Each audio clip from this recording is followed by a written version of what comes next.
In 1906, in a town called Beaver, tucked into a valley in southwestern Utah, a boy was born in a log cabin. The cabin had no indoor plumbing, no electrical power, no telephone.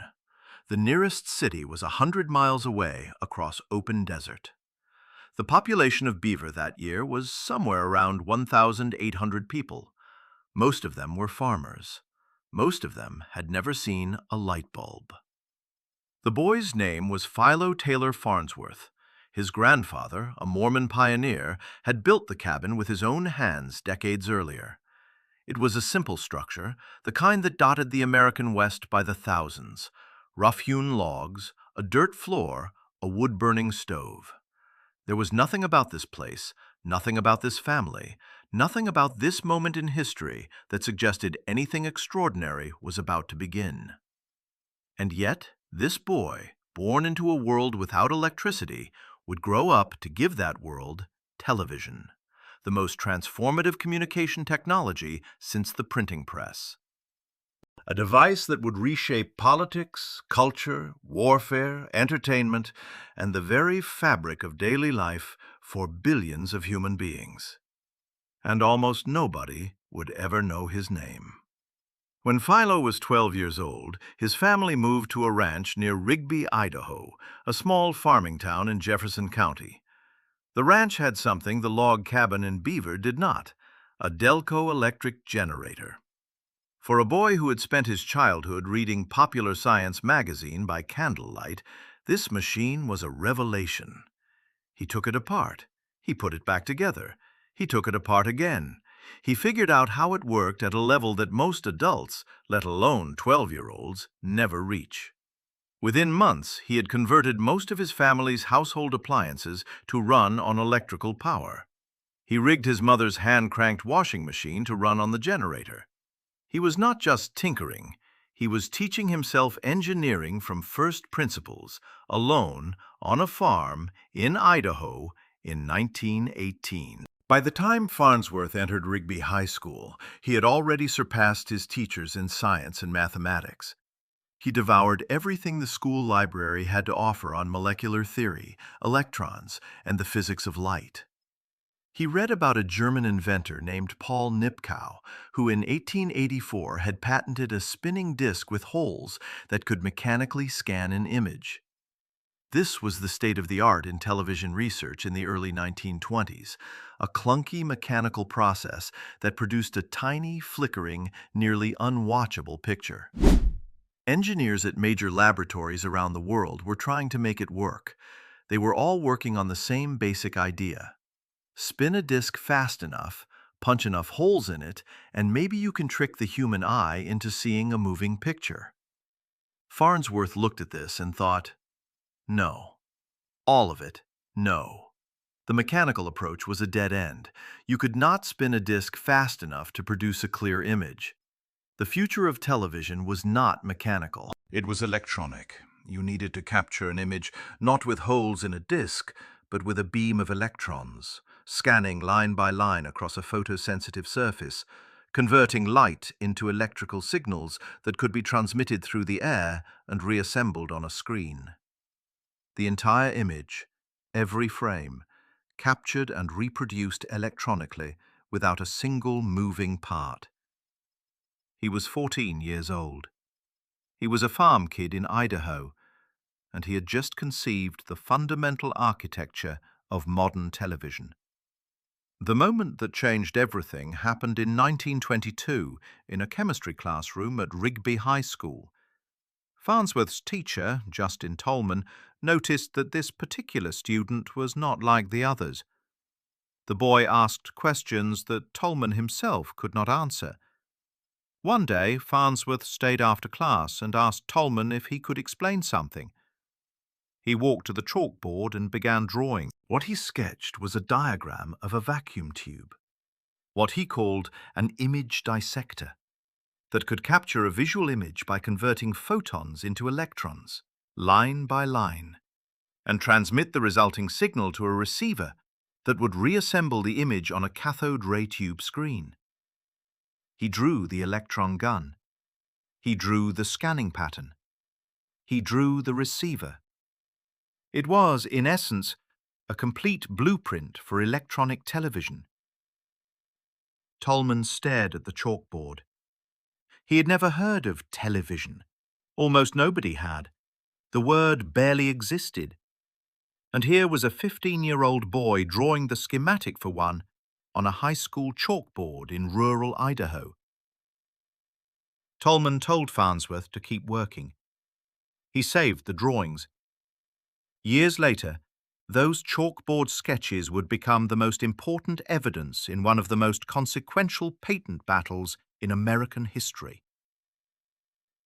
After high school, Farnsworth briefly attended Brigham Young University as a special student, studying electronics. He considered applying to the United States Naval Academy in Annapolis, but quickly realized that any inventions he developed while serving in the military would become property of the U.S. government.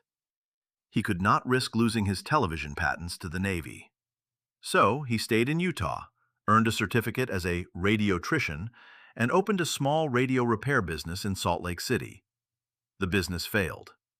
But failure introduced Farnsworth to two men who would change his life. George Everson and Leslie Gorell were professional fundraisers working in Salt Lake City. Farnsworth, who was repairing radios to survive, pitched them his idea over dinner one evening. He told them he could transmit moving pictures through the air. He told them it would change the world. Everson and Gorell were not scientists. They were businessmen. But something about the intensity of this 20-year-old kid convinced them.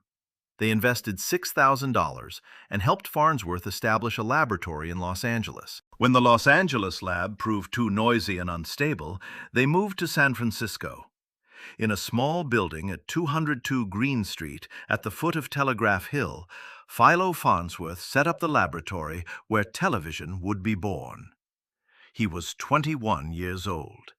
He had a handful of investors, a tiny lab, a wife named Pem, who served as his primary laboratory assistant, and a dream that every serious scientist in the world considered impossible. On his first major attempt, Farnsworth blew the experiment to pieces. Literally. The vacuum tube exploded. He went back to the drawing board. He redesigned the image dissector.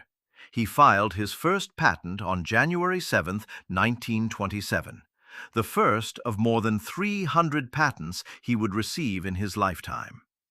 And then, on September 7, 1927, Philo Farnsworth did something that no human being had ever done before. In his laboratory on Green Street, he placed a glass slide with a single straight line painted on it in front of his image dissector camera. In an adjacent room, a receiver, a cathode ray tube, sat waiting. Farnsworth's wife Pem and his small team of assistants watched the receiver screen. The image dissector scanned the line. The signal traveled through the wire. And on the screen in the next room, a single straight line appeared. It was crude. It was tiny. It was barely visible. But it was there. A picture, transmitted entirely by electronic means, with no moving parts, no spinning disks, no mechanical contraptions. Pure electrons, pure light. Farnsworth looked at the screen and said three words that should be as famous as Alexander Graham Bell's, "Mr. Watson, come here." He said, "There you are, electronic television." 8 months later, Farnsworth invited his investors to the Green Street lab for their first private demonstration. This time he chose his image more carefully. Instead of a simple line, he pointed the camera at a dollar sign. The investors watched the screen as the dollar symbol flickered into view, and they began imagining the fortune this technology would earn them. As Farnsworth later told the story, one of the investors had asked when they would see a return on their money. He pointed the camera at the dollar sign and said, "There's your dollar." On September 3, 1928, Philo Farnsworth opened his laboratory doors to the press. He was 22 years old. Reporters from the San Francisco Chronicle watched as the young inventor broadcast images through the air for the first time in front of witnesses. The Chronicle wrote that the invention developed by the young genius transmitted 20 images per second, each composed of 8,000 pinpoints of light, viewable on a black and white screen measuring approximately 1.5 inches square, slightly larger than a postage stamp. 1.5 inches. That was the size of the first television screen the world ever saw. Today, the most popular televisions sold in America measure between 32 and 65 inches diagonally. The largest sets available stretch to a staggering 325 inches. But on that September day in 1928, the entire future of human communication, entertainment, politics, and culture was contained in a glowing square no bigger than the end of your thumb. Nobody outside that laboratory understood what they were looking at. Nobody could have understood. They were looking at the seed of a technology that would one day sit in nearly every home on Earth. A technology that would broadcast wars and moon landings, coronations and assassinations, sitcoms and Super Bowls to billions of people simultaneously.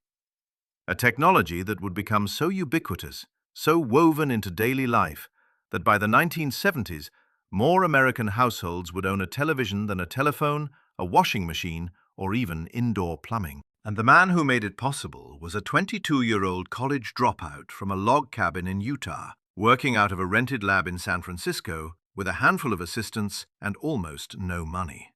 But Philo Farnsworth was about to discover something that many inventors before him had learned the hard way. Inventing a revolutionary technology is the easy part. The hard part is surviving the people who want to take it from you. 1,200 miles east of Farnsworth's Green Street laboratory, in a skyscraper overlooking Midtown Manhattan, a man named David Sarnoff sat behind a mahogany desk and watched the future with the cold, calculating patience of a predator. Sarnoff was the president of the Radio Corporation of America, RCA, the most powerful electronics company on Earth. He was a Russian-born immigrant who had arrived in New York as a penniless child and clawed his way to the top of the American communications industry through a combination of brilliance, ruthlessness, and an almost supernatural ability to see which technologies would matter before anyone else did. He had helped build commercial radio from a curiosity into a nationwide industry. He controlled the patents, he controlled the broadcasting networks, he controlled the manufacturing. When Americans turned on their radios, and by the late 1920s nearly every American household had one, they were, in one way or another, turning on a David Sarnoff product. Sarnoff understood, earlier than almost anyone, that television was coming. He understood that whoever controlled television would control the most powerful communication medium in human history. And he understood that television would need radio's broadcasting infrastructure, the transmitters, the networks, the frequencies, the expertise, all of which he already owned. Television, in Sarnoff's mind, was not a question of if, it was a question of who. And the answer was going to be David Sarnoff. There was just one problem. A kid in San Francisco had gotten there first. When Sarnoff learned about Farnsworth's electronic television demonstrations, he did what any self-respecting corporate titan would do. He sent a spy. In 1930, Sarnoff dispatched Vladimir Zworykin, a brilliant Russian-born engineer working in RCA's research laboratories, to visit Farnsworth's San Francisco lab. Zworykin was not just any engineer. He had been working on his own television concepts for years and held some early patents on cathode ray tube receivers. But he had not solved the camera problem, the question of how to electronically capture an image. That was Farnsworth's breakthrough. That was the image dissector. Zworykin arrived at Green Street under the pretense of a collegial visit between fellow researchers. Farnsworth, who was 24 years old and still naive about corporate warfare, gave him a full tour. He showed Zworykin the image dissector. He explained how it worked. He demonstrated the system. Zworykin studied everything with the careful attention of a man who knew exactly what he was looking at. When the visit was over, Zworykin reportedly turned to a colleague and said something to the effect of, "I wish I had invented that." He hadn't, but he was going to try to take credit for it anyway. Zworykin returned to RCA's laboratories and immediately began building duplicates of Farnsworth's camera tube. RCA researchers were sent to Washington to obtain copies of Farnsworth's patent applications and technical exhibits. They reverse-engineered his work with the full financial backing of the most powerful electronics company in America. What Farnsworth had built with ingenuity and a shoestring budget, RCA attempted to replicate with hundreds of engineers and virtually unlimited resources. But Sarnoff wasn't satisfied with just copying the technology. He wanted to own it. In 1931, David Sarnoff traveled to San Francisco to visit Philo Farnsworth in person. The meeting was brief and direct. Sarnoff offered to buy Farnsworth's laboratory, his patents, and all of his television research for $100,000. It was a substantial sum in 1931, in the depths of the Great Depression. But Farnsworth understood what the offer really meant. Sarnoff didn't just want to buy his patents. He wanted to buy his identity. He wanted Farnsworth to come work for RCA as a salaried employee, surrendering all future inventions and any claim to the title of television's inventor. It was, in effect, a request that Farnsworth erase himself from history in exchange for a paycheck. Farnsworth refused. Sarnoff returned to New York, furious. And then the war began. RCA launched a years-long legal assault on Farnsworth's patents. The corporation's lawyers argued that Zworykin, not Farnsworth, was the true inventor of electronic television. They claimed that Zworykin's earlier patents on cathode ray tube receivers gave RCA priority over Farnsworth's camera technology. The argument was, at best, a stretch. Zworykin had worked on receivers. Farnsworth had invented the camera, the image dissector, which was the critical breakthrough that made electronic television possible. Without the camera, the receiver was a screen with nothing to display. The patent battle dragged on for years. It was David versus Goliath in the most literal sense. Farnsworth was a lone inventor with limited funds, fighting the largest electronics corporation in the world. RCA had armies of lawyers, teams of engineers, and the kind of money that could bury a small company in legal fees alone. Sarnoff openly stated his intention. RCA, he declared, did not pay patent royalties. It collected them. But Farnsworth had one piece of evidence that RCA could not overcome. Justin Tolman, his high school chemistry teacher from Rigby, Idaho, had saved the chalkboard sketches that Farnsworth had drawn in 1922. 4 years before Zworykin had filed any television-related patent application. Those sketches proved that Farnsworth had conceived the essential elements of electronic television as a teenager, years before RCA's researchers had begun their work. In 1935, the United States Patent Office issued its ruling. Philo T. Farnsworth was declared the undisputed inventor of television. RCA had lost. For the first time in the company's history, and this fact cannot be overstated, RCA was forced to pay patent royalties to an outside inventor. The corporation that had built its empire by collecting royalties from others had to write checks to a farm kid from Idaho. Sarnoff's own lawyers had to draft the documents. His own accountants had to sign the checks. The man who had boasted that RCA never pays royalties was now paying them to the very inventor he had tried to erase. The ruling should have been Farnsworth's triumph. It should have been the moment when justice prevailed, when the small inventor defeated the corporate giant, when the truth won. And in a narrow legal sense, it was. But patent rulings do not determine market power. They do not determine who has the factories, the distribution networks, the advertising budgets, or the political connections. They determine who gets paid a licensing fee, and a licensing fee, no matter how large, is not the same as control. Sarnoff was humiliated, but he was not defeated. He simply changed strategy. RCA entered into a 10-year licensing agreement with Farnsworth, paying royalties for the right to manufacture televisions using his patents. With legal access to the technology, RCA poured its vast resources into television production and broadcasting. In 1939, RCA sponsored the television pavilion at the New York World's Fair, where it broadcast the fair's opening ceremony, presided over by President Franklin D. Roosevelt, to television sets displayed in department stores across New York City. Crowds of awed shoppers gathered around the glowing screens, watching moving images appear as if by magic. It was one of the most successful marketing spectacles of the 20th century. And David Sarnoff made sure that every press release, every newspaper article, every photograph positioned RCA and Sarnoff himself as the creators of this miracle. Farnsworth's name appeared nowhere. Then the cruelest blow of all arrived, and it came not from a courtroom, but from history itself.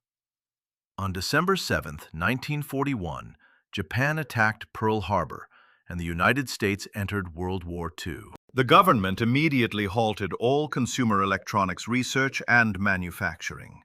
Factories that had been building radios and the first generation of home television sets were retooled to produce military communications equipment, radar systems, and electronic components for the war effort. Television, which had been on the verge of entering American living rooms, was frozen in place for nearly 4 years. Those 4 years destroyed Philo Farnsworth. His 10-year patent licensing agreement with RCA, signed in the mid-1930s, continued to run during the war, but with no consumer televisions being manufactured, the royalties were negligible.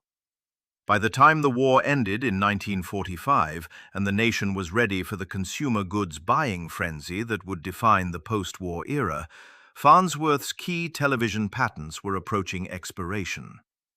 After the war, the Farnsworth Corporation began manufacturing televisions at a plant in Fort Wayne, Indiana. But the company was small, undercapitalized, and competing against RCA's massive industrial machine. Farnsworth managed to sell just a few thousand sets before the inevitable happened. His patents expired.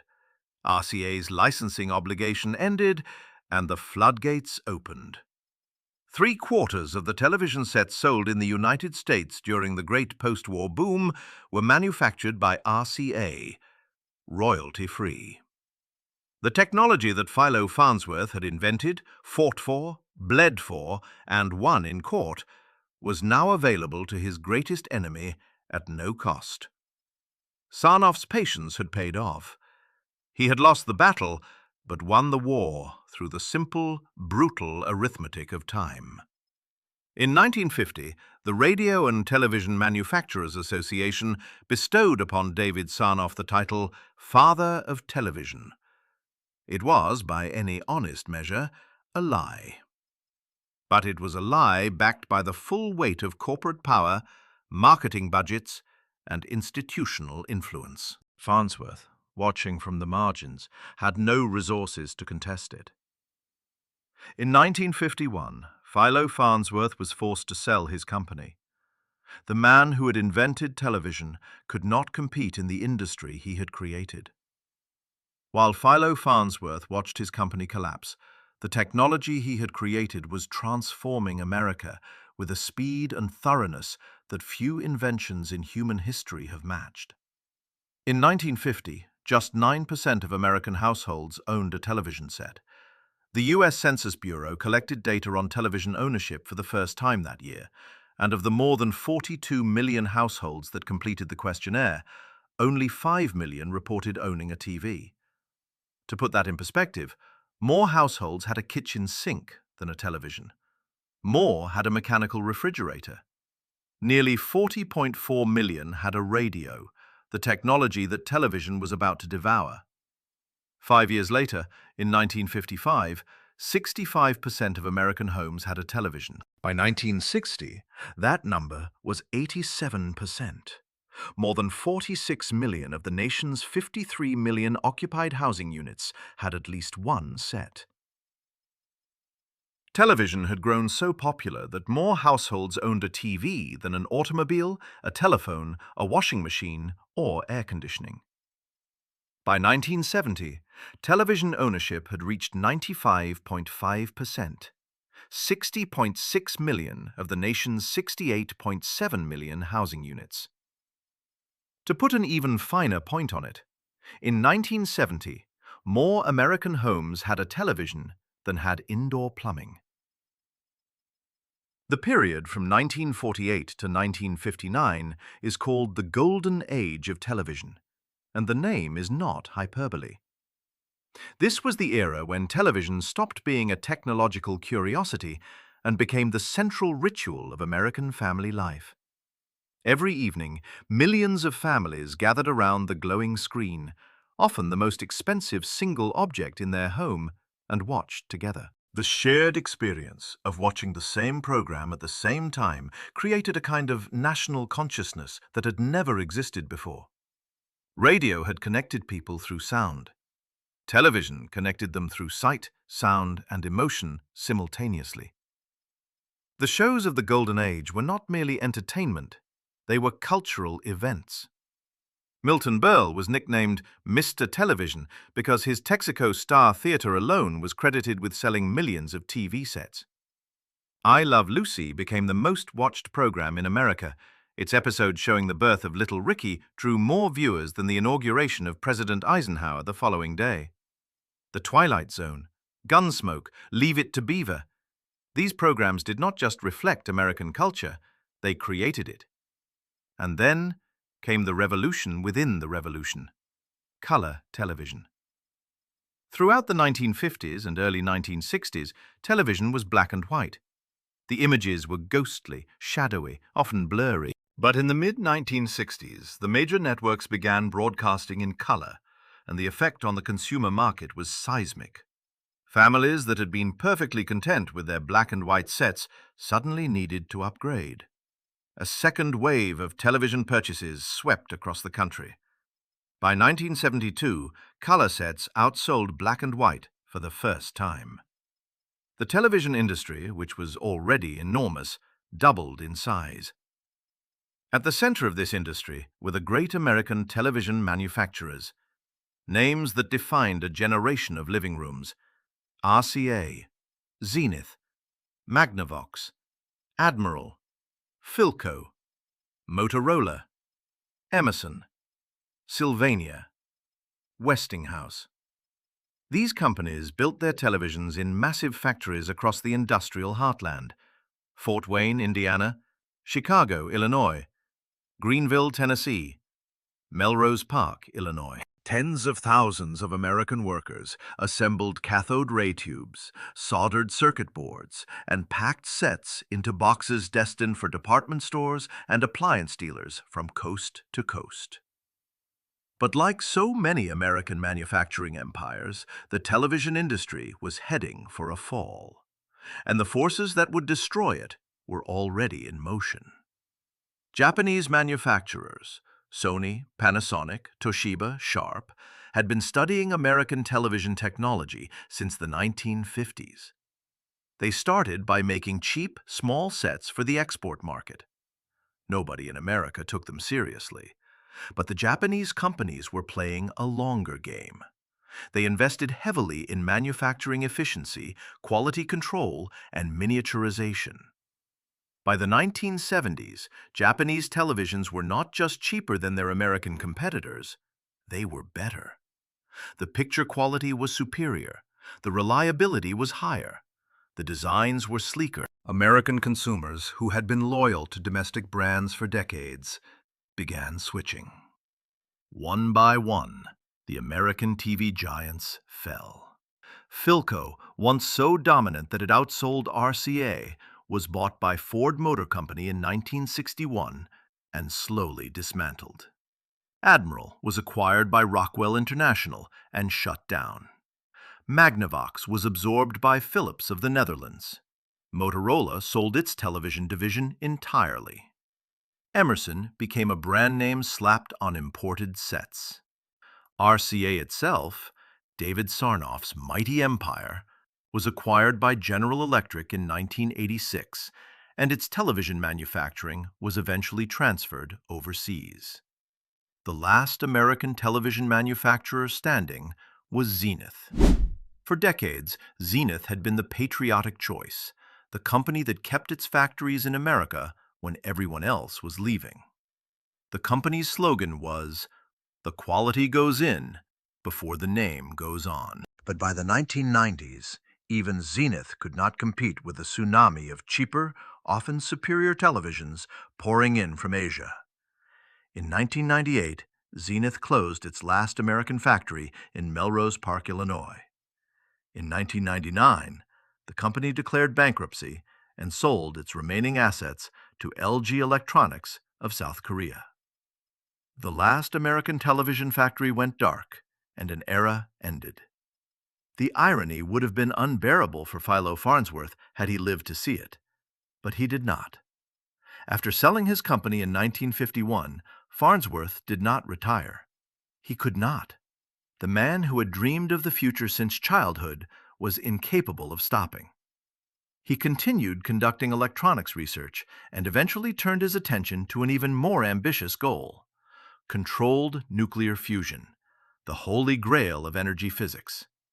If he could harness the power of the atom, he believed, he could solve the world's energy problems just as he had solved the problem of transmitting images through the air. In 1967, Farnsworth returned to Utah to conduct fusion research at Brigham Young University, the same institution where he had studied as a teenager 4 decades earlier. He established a new company, Philo T. Farnsworth Associates, and threw himself into the work with the same obsessive intensity that had driven him in the Green Street lab.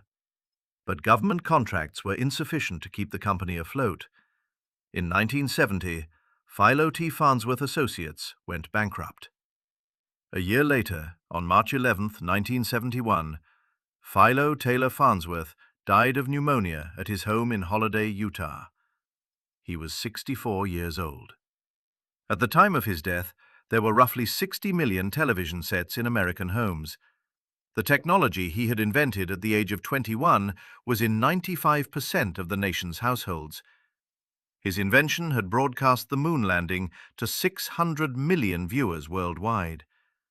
It had shown the nation the assassination of a president, the March on Selma, the fall of Saigon. It had made Elvis Presley a star on The Ed Sullivan Show and carried Walter Cronkite's voice into every living room in America.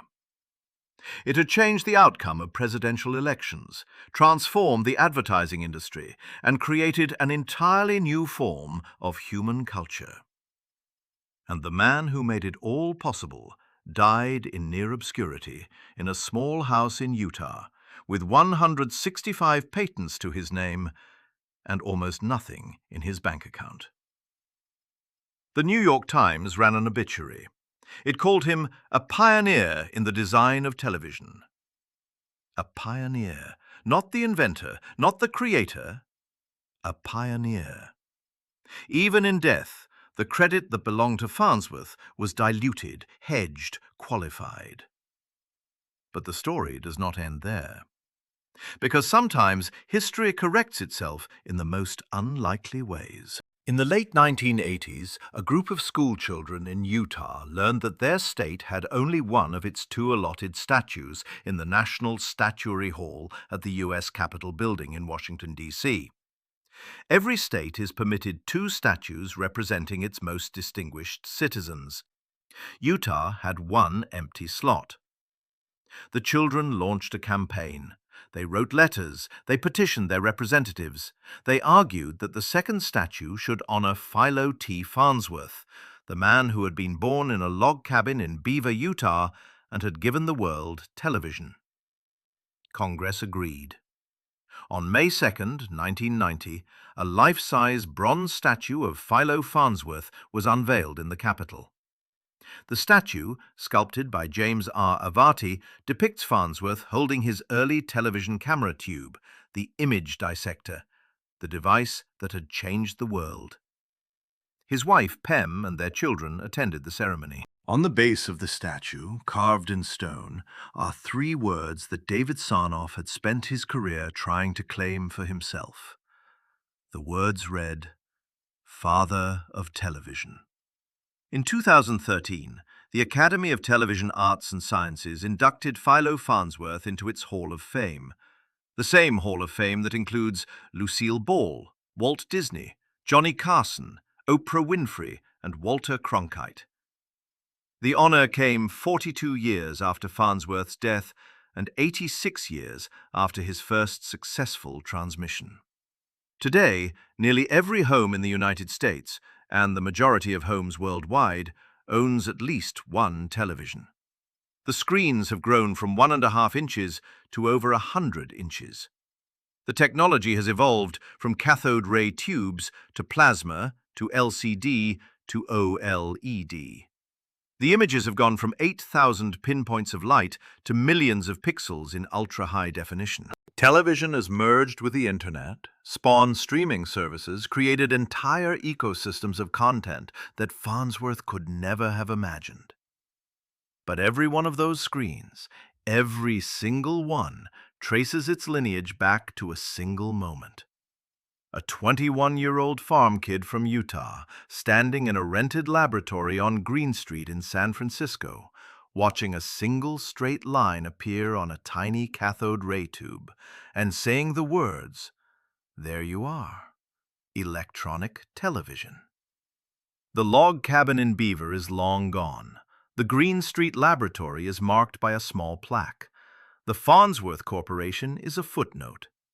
The American television manufacturing industry that his invention created has moved almost entirely overseas. Zenith, the last holdout, was sold to Korea for spare parts. RCA, the empire that tried to steal his work, was itself swallowed by General Electric and carved into pieces. What remains is the thing itself, the screen. The glowing rectangle that sits in nearly every living room, bedroom, kitchen, waiting room, airport terminal, sports bar, and hospital ward on Earth. The device that defined the 20th century and continues to shape the 21st. The invention that a boy from a log cabin drew on a high school chalkboard in Idaho in 1922 because he believed, with the unshakable conviction of a 15-year-old who had never been told his dreams were impossible, that he could capture light itself and send it through the air. He was right, and the world gave him almost nothing in return. Philo Farnsworth's story is not simply a tale of a stolen invention or a corporate injustice. It is a reminder that the people who change the world and the people who profit from it are rarely the same. That the true creators are often erased by the institutions that exploit their work. And that sometimes, not always, but sometimes, a group of schoolchildren in Utah can do what an army of lawyers could not. Make sure the right name is carved in stone. The statue stands in the Capitol. The screens glow in every home. And somewhere between the two, the ghost of a boy from a log cabin is still waiting to be seen.